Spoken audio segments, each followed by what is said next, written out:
More international stories for you now. The Western warnings are circling over Syria's chemical weapons, but nearby Israel has another worry on its mind, that the arsenal could get in the hands of Hezbollah. Well, for Israel, such arms being controlled by what it considers to be a terrorist group would be a red line. Well, the country's agents are said to be operating in Syria to track and possibly sabotage stocks. Well, live now to Marcus Papadopoulos, editor of Politics First magazine. He joins us from London. Thank you for joining us here on RT. How real is the threat of chemical weapons ending up in the hands of militants or terror groups, do you think? Well, of course, in the event of the Syrian army suffering a setback in those regions of Syria where the chemical weapons are stored, then yes, there's a very strong possibility that the Syrian militants could very well acquire chemical weapons, which of course would be catastrophic, not just for Syria, but for the entire region. It might be an inconvenient truth to many Western politicians and Western journalists, but of course the Islamists in Syria, who are largely representative of the militants, they wouldn't hesitate to use them against Syria's minorities, be it the Alawites, the Christians or the Druze or indeed even the Kurds, and they certainly wouldn't hesitate to use them against Israel. So that's why it's so very important to stop the constant flow of weapons and cash into Syria by certain Western states and Turkey, Saudi Arabia and Qatar. You mentioned Israel there, and recently there have been several red line warnings coming from Israel to Hezbollah, Syria and Iran. What could be behind this war rhetoric? Well, of course, Israel has a legitimate concern, and rightly so. When it warns about chemical weapons falling into the wrong hands, of course, they're meaning overwhelmingly the militants in Syria. The Israelis, they're not concerned that the Syrian government would use chemical weapons against Israel, but they are very concerned that the militants in Syria would use them if they acquired them.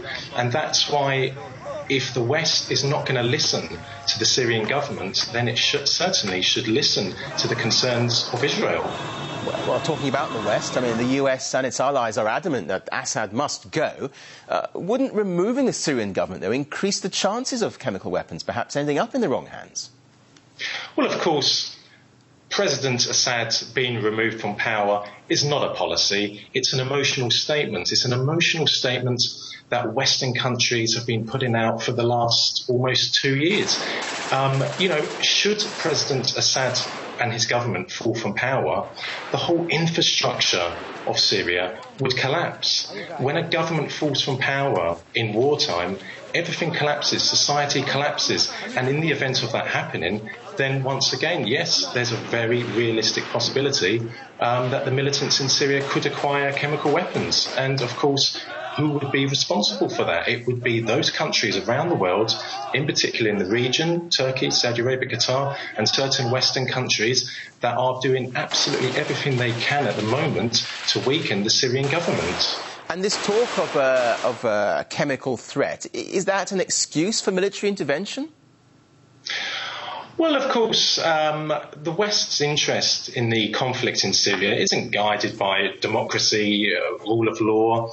It's guided by geostrategic objectives. If it was concerned by human rights and democracy, then the West would not have such a close relationship to Saudi Arabia, which arguably has the most repressive, wicked system in the world.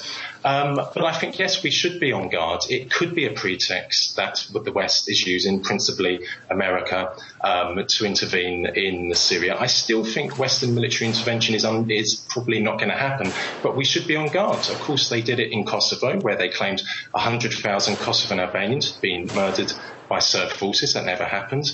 They claimed it in the run-up to the invasion of Iraq, the reason for going in. Iraq had weapons of mass destruction. Nothing was found. Intervening in Libya, Colonel Gaddafi's forces, we were told, were going to slaughter thousands and thousands of Libyan civilians. There was never any evidence for that. So, yes, it could be a pretext, but I think we should still be cautious that the West is probably not going to militarily intervene in Syria. OK, we'll leave it there. Marcus Papadopoulos, editor of Politics First magazine. Thank you. Thank you.